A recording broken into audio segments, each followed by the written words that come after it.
Mimi. Hujambo na karibu Teachkrest. Mimi na wako Bikerobo. Leo hii tunaenda kuangalia shairi kwa anwani mimi kwenye diwani ya mashairi dunia ya washairi. Hujambo na karibu. Lenyewe limeandikwa na Timothy M. Arege. Miaka yote niliyoishi mimi kama msafiri katika utelezi na songa, wakati mwingine kwa kusota na mwingine kwa mwendo wa kobe. Najitahidi, najituma na pengine kujisaga, lakini wapi. Hutamani niulize, lakini nakumbuka ujio wangu sikuupanga mimi. Njia hii yenye nyingi telezi hutamani ajaye anishike mkono, tushikane daima, tushikane kama gundi pamoja, tuunge safari. Lakini wengi hunipita wameshika 50 zao, wengine utabasamu na hata kucheka. Kicheko cha kuisuta nafsi yangu, wanishikao mkono ufanya safari walao kustahimilika. Tukahadithiana visa, mikasa, matumanio na hatua tulizozipiga. Lakini kama umande wa alfajiri, ushirika uyeyuka, tukarudi kama mwanzo, tukishikana na wengine watakao muungano mpya. Muda unavyosonga na tanabai kuwa kuna ya kufanya mengi ambayo kama sanamu iliyochongwa nusu yamekaa kuisubiri amri ya nafsi yangu na ujuzi wa mikono yangu inayojitahidi kwa bidii kuu kuacha nyuma alama, japo majira yameichonga ari na hamu ndani yangu. Ni kama nguvu za mkulima zilizoliwa na mabuu, huku shamba likiwa lingali linamsubiri kama ukurasa bikira unaosubiri mguso laini wa kalamu.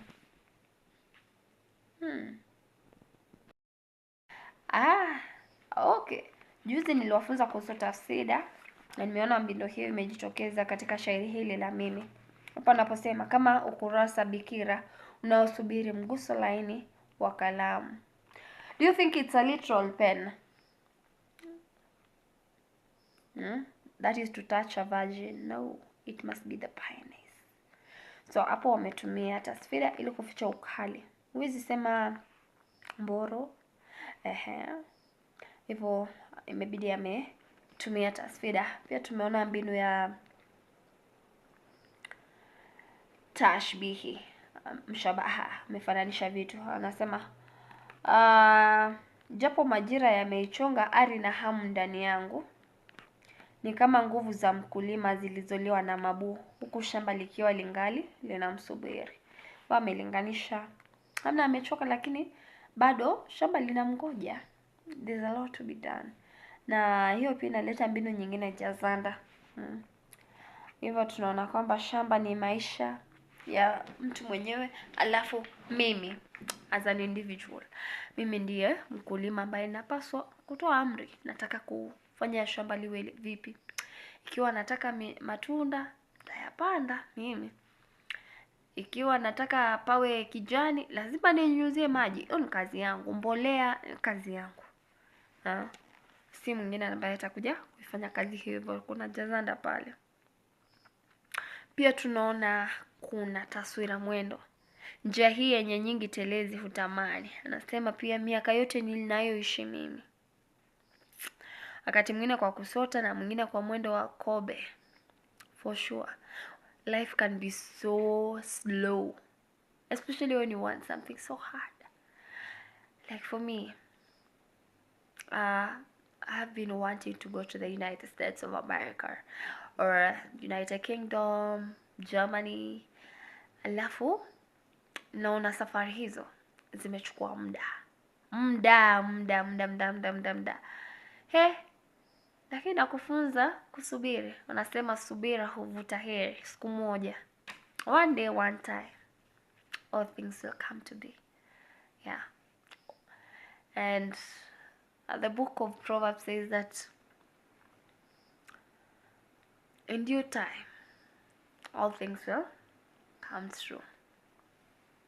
And God's timing is the best. Yeah. Haya. Pia tunaona ni lakini wapi? Unajikaza, unafanya kila kitu, lakini mambo hayakutengenei. Yanafanyika, ni kawaida wa maisha. Labda unatafuta hata kazi. Unatafuta alama, labda ni mwanafunzi. Umejikaza, umesoma usiku kucha, umeuliza, lakini alama zikija hazikuridhishi, unavunjika moyo. Lakini naomba msivunjike nini? Moyo. Siku moja maisha yatajipa. Pia tunaona kuna ushirika, ambapo kuna mtu ambaye unatamani uwe na mtu ambaye atakuuza mkono. You need a mentor, someone to hold your hand, a destiny helper. And sometimes people can be willing to help you, but maybe some need what do we call it? Maybe tips or extra strings attached, or they're willingly to help, but time, kuna mambo mengi hufanyika, life happens, and we might not be there for everyone. Sometimes it's just a seasonal thing. Yeah. So maisha yanakuwa, wakati mwingine tena inafika mnarudi square one. Ulikuwa umeambia mtu, labda you had confided in them about your dreams, your aspirations, what are your steps, and maybe you come and find out they are the betrayers. They are bringing in negative energy. You have to drop them and you return back to zero. But life has to continue. Maisha lazima yafanye nini? Yaendelee.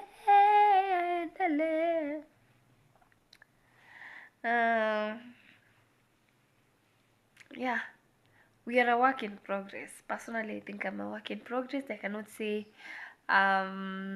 where I need to be, but at least I'm not where I was yesterday, and that's a plus. Yeah. So ipo siku mimi, that's I think what happens when you sit with yourself, and you have to be honest with yourself and acknowledge that things might not be running as you would expect. Maybe at some point you want maybe riches, you want maybe a vehicle, you want a car, and you find out there's someone who has all these things, but their only prayer is even just to have good health. Maybe they have everything including good health, but they have broken families. So as life is, it's not very perfect, and we might be desiring, the same way when it rains today, be like, wow, angalau hata ile vumbi imeenda, the dust has chilled. Then after 2 days or 3 days, it's muddy, and you're like, no, I don't want this rain again, I want it to be sunny. Then when the sun comes, it dries up everything, plants wither, it's very hot, you're feeling uncomfortable, and you don't want it. So like human beings, we are never satisfied with everything, and even if we were given in moderation, I will still want more. So just embrace, be honest with yourself, and yeah, keep moving. You're somewhere. Yeah, that's all I can say. Yeah, so mimi, kwa hiyo miaka yote nimeishi, tunaona kuna ukweli ambao umo pale, kuna urafiki, kuna kutengana, tunaona pia maudhui ya naam, kama hapa anaposema watu hushika 50 zao, kuna utengano. Wakati mwingine unapata wengine wana wivu. Why should I hold your hand? What do I stand to benefit? What is in for me?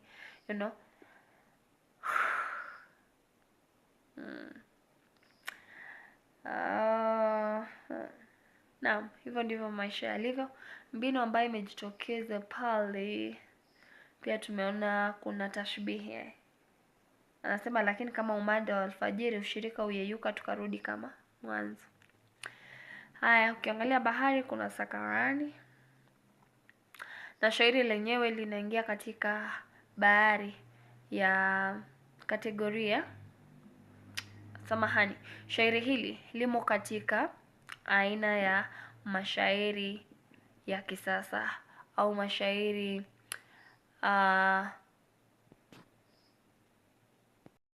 kimapinduzi, kwa sababu halijafuata sheria au kanuni au kaida za uandishi wa mashairi arudhi. Unaona kama hapa hawajazingatia urari wa vina, hawajazingatia urari wa mizani, hawajazingatia utoshelezi wa beti. Badala yake tunaona pale ametumia mishata na mistari toshelezi. Kwa mfano anaposema miaka yote niliyoishi mimi, nini kimetendeka? Huo ni mstari mshata, maana yake haijakamilika. Tunapata maana yake katika mstari unafuata. Kama msafiri katika utelezi na songa, wakati mwingine kwa kusota. Hivyo tunapata habari zaidi katika mstari unaofuata. Na sababu ya kufanya hivi ni kuweza kudhibiti kasi ya kugani au kukariri, kasi ya shairi lenyewe, the pace. Na pia kuleta mdundo tu. Alafu tunaona ametumia taswira kwa wingi, ameweza kutumia uradidi, utamani. Hivyo shairi ni mimi.